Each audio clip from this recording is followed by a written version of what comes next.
Assalamualaikum warahmatullahi wabarakatuh. Selamat datang di sesi 1.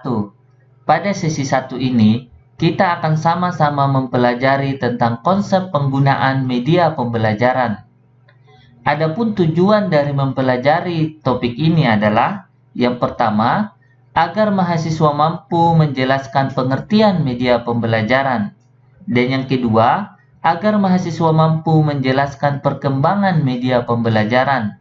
Dan yang ketiga, agar mahasiswa mampu menjelaskan urgensi penggunaan media dalam proses pembelajaran. Mari kita masuk ke bagian yang pertama, yaitu pengertian media pembelajaran. Saudara-saudari mahasiswa sekalian, istilah media pembelajaran adalah rangkaian dari kata media dan pembelajaran.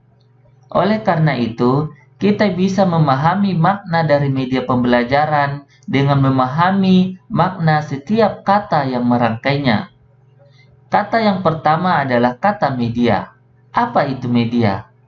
Media bisa jadi berasal dari bahasa Inggris, yaitu jamak dari kata medium, dan juga bisa berasal dari bahasa Yunani yang disebut dengan medius. Dalam berbagai referensi, kata media bisa diartikan dengan sebuah perantara, dan kata media juga bisa berarti sebuah pengantar.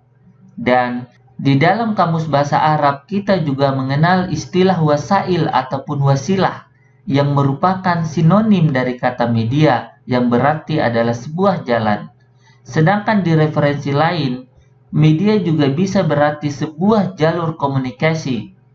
Dan media juga berarti sebuah sarana berekspresi mengungkapkan sesuatu. Jadi saudara-saudari sekalian, ada banyak sekali kata-kata yang bisa mewakili makna dari media itu sendiri. Sehingga kita bisa menyimpulkan bahwa media adalah segala sesuatu yang menjadi sarana perantara ataupun pengantar informasi dari sumber kepada penerimanya. Jadi media itu bisa perantara, pengantar, ataupun sarana, ataupun sebuah instrumen, alat komunikasi, ataupun jalur yang digunakan untuk menyampaikan sebuah informasi dari sumber kepada penerimanya. Itulah makna daripada media. Kemudian kata yang kedua adalah kata pembelajaran. Pembelajaran itu sendiri menurut berbagai tokoh berarti peristiwa yang di dalamnya terdapat kegiatan belajar dan juga kegiatan mengajar, atau sering kita sebut dengan KBM, kegiatan belajar dan mengajar. Dan pembelajaran juga berarti sebuah peristiwa yang memfasilitasi kegiatan belajar itu. Dan yang ketiga, pembelajaran juga berarti rangkaian kegiatan yang direncanakan untuk mencapai hasil belajar. Dengan demikian, makna pembelajaran itu mewakili kegiatan belajar dan juga kegiatan mengajar, sehingga dapat kita simpulkan bahwa pembelajaran adalah sebuah peristiwa, sebuah kegiatan yang di dalamnya terjadi proses belajar dan proses mengajar. Nah, itulah makna daripada kata pembelajaran. Sehingga kalau kita rangkai kata media dengan pembelajaran, maka dapat kita simpulkan berbagai persepsi. Antara lain menurut Kustandi dan Sucipto, media pembelajaran diartikannya sebagai alat yang dapat membantu proses belajar mengajar sehingga dapat mencapai tujuan pembelajaran dengan lebih baik dan lebih sempurna. Sedangkan menurut tokoh yang lain, yaitu menurut Haryadi dan Widodo, media pembelajaran adalah sebuah sarana pembelajaran, sebuah sarana yang digunakan untuk kegiatan pembelajaran, baik yang bersifat tradisional maupun yang bersifat modern. Dan menurut tokoh yang lain, yaitu menurut Masyhuri, media pembelajaran adalah sesuatu yang menyalurkan materi pelajaran untuk merangsang pikiran siswa, merangsang perasaan, minat, dan perhatian siswa dalam proses belajar. Nah, itulah beberapa pengertian media pembelajaran menurut tokoh pendidikan. Dari beberapa definisi tersebut dapat kita simpulkan bahwa media pembelajaran adalah segala sesuatu, baik itu benda dan ataupun sebuah peristiwa yang dimanfaatkan oleh peserta didik ataupun pendidik untuk membantu ataupun mendukung proses pembelajaran. Nah, itulah pengertian media pembelajaran. Selanjutnya, kita masuk ke bagian yang kedua, yaitu mengenai perkembangan media pembelajaran. Saudara-saudari mahasiswa yang berbahagia, perkembangan media pembelajaran itu dipengaruhi oleh perkembangan teknologi, perkembangan sosial, dan perkembangan ekonomi masyarakat.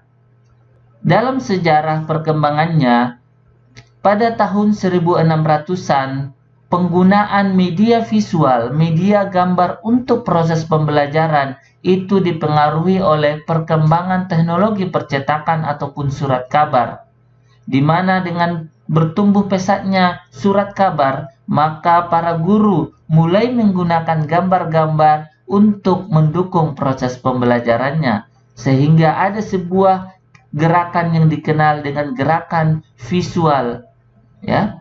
Nah, kemudian pada tahun 1800-an, perkembangan teknologi fotografi, telepon, dan gramofon juga semakin mendorong para guru-guru untuk menggunakan media gambar ataupun media visual di dalam proses pembelajaran.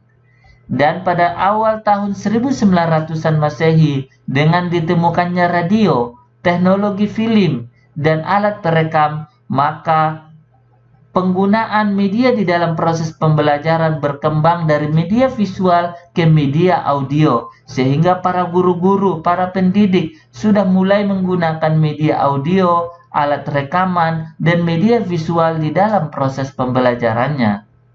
Dan pada pertengahan tahun 1900-an, perkembangan teknologi televisi, satelit, dan surat kabar digital juga telah mendorong para pendidik, para guru untuk menggunakan media video, media audiovisual untuk mendukung proses pembelajarannya. Dan pada akhir tahun 1900-an, perkembangan teknologi komputer, internet, video, DVD, dan TV satelit yang sudah semakin canggih juga telah mendorong para pendidik untuk menciptakan sebuah mesin learning, sebuah mesin belajar, sebuah sarana pembelajaran audiovisual yang diorientasikan untuk mendukung proses pembelajaran.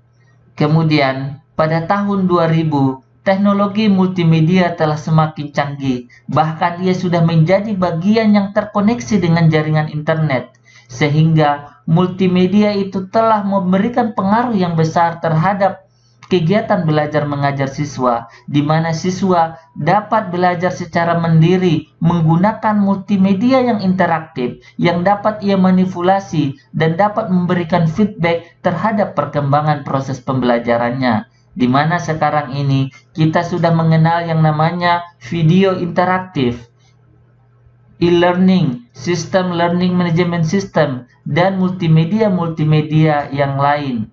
Nah, itulah mengenai sejarah perkembangan media pembelajaran. Dari sejarah ini, tentu kita dapat memahami bahwa ada banyak jenis-jenis media pembelajaran. Jenis-jenis media pembelajaran tersebut antara lain telah diklasifikasi oleh para pakar berdasarkan bentuknya, sifatnya, ataupun cara memproduksinya. Menurut Semaldino, Muhammad Yaumi Daskustandi, ada 7 jenis media pembelajaran. Antara lain, yang pertama adalah benda nyata. Benda nyata adalah sebuah benda asli yang ada di lingkungan sekitar kita, seperti tumbuhan, hewan, batu, dan benda-benda yang lain. Benda-benda tersebut tentu dapat kita gunakan untuk mendukung proses pembelajaran. Dan yang kedua adalah media model ataupun media manipulatif. Media model atau media manipulatif adalah sebuah benda tiruan yang bersifat 3 dimensi sehingga dapat kita sentuh dan dapat kita gunakan untuk mendukung proses pembelajaran, seperti globe, mobil mainan, ataupun benda-benda tiruan lainnya. Dan yang ketiga adalah media manusia. Manusia pada saat tertentu juga bisa berperan sebagai media pembelajaran. Misalnya, sebuah petugas pemadam kebakaran dapat kita undang ke kelas untuk memperagakan cara memadam api. Dan pada saat itu, petugas pemadam kebakaran tersebut telah berfungsi sebagai media pembelajaran untuk pembelajaran cara memadamkan api. Dan yang keempat adalah media teks, yaitu rangkaian kata ataupun kalimat yang tertulis di dalam sebuah teks. Teks adalah sebuah media abstrak yang dapat kita gunakan untuk menyampaikan informasi secara cepat dan tepat. Namun, penggunaan media teks itu memerlukan sebuah pemikiran ataupun pemahaman orang yang membaca teks tersebut. Dan yang kelima adalah media visual, yaitu sebuah media yang dapat merangsang pikiran melalui indera mata, seperti gambar, poster, dan yang lainnya. Dan yang keenam adalah media audio, yaitu sebuah media yang dapat didengar atau dapat merangsang pikiran melalui indera pendengaran, seperti suara radio, hasil rekaman, dan yang lainnya. Dan yang keenam adalah multimedia. Multimedia adalah sebuah paket pembelajaran yang diprogram menggunakan perangkat komputer, di mana di dalamnya telah dikombinasikan media teks, gambar, audio, ataupun media video, sehingga dapat lebih baik untuk mendukung proses pembelajaran. Nah, itulah 6 jenis-jenis media pembelajaran menurut tokoh. Selain itu, kita juga dapat mengklasifikasi media pembelajaran berdasarkan cara memproduksinya. Kita mengenal yang namanya media hasil cetak, seperti koran, buku pelajaran, dan yang lainnya.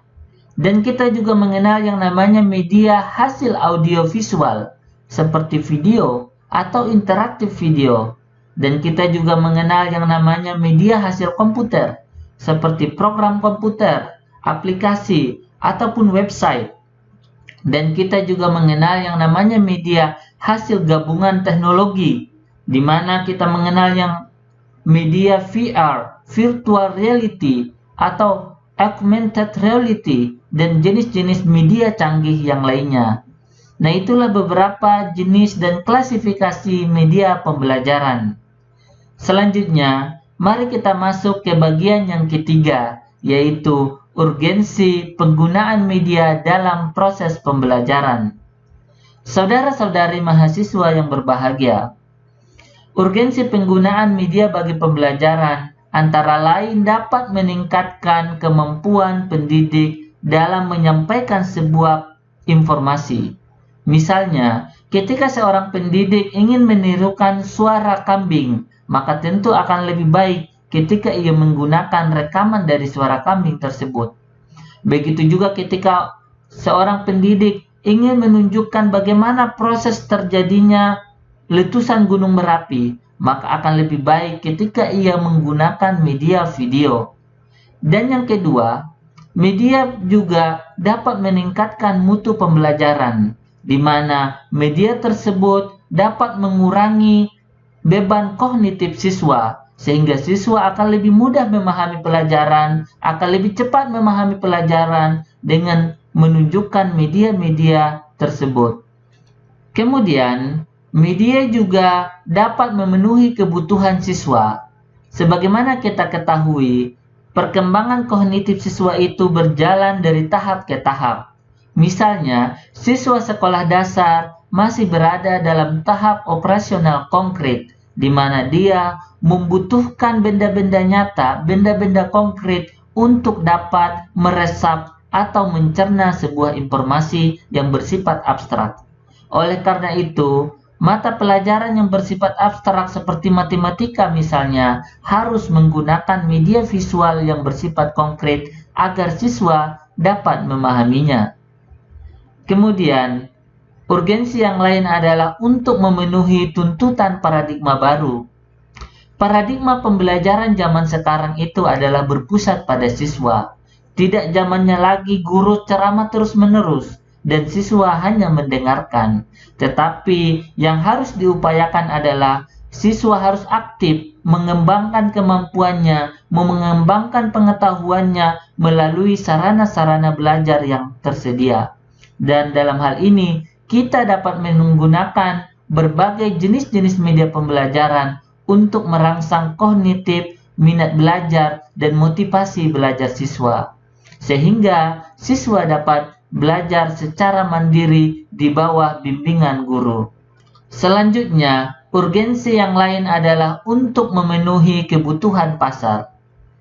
Kompetensi yang diharapkan pada masyarakat abad 21 ini tidak cukup hanya kompetensi membaca, menulis, ataupun berhitung. Tetapi lebih dari itu, masyarakat abad 21 diharapkan memiliki kemampuan literasi yang memadai, kemampuan teknologi yang memadai, dan kemampuan komunikasi yang baik. Oleh karena itu, Anda dapat menggunakan berbagai jenis media pembelajaran untuk melatih keterampilan-keterampilan yang dibutuhkan oleh masyarakat abad 21. Nah, itulah beberapa urgensi penggunaan media dalam pembelajaran.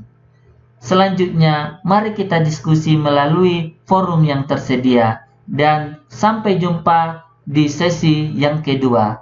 Wallahul muwaffiq ila aqwamit thoriq. Wassalamualaikum warahmatullahi wabarakatuh.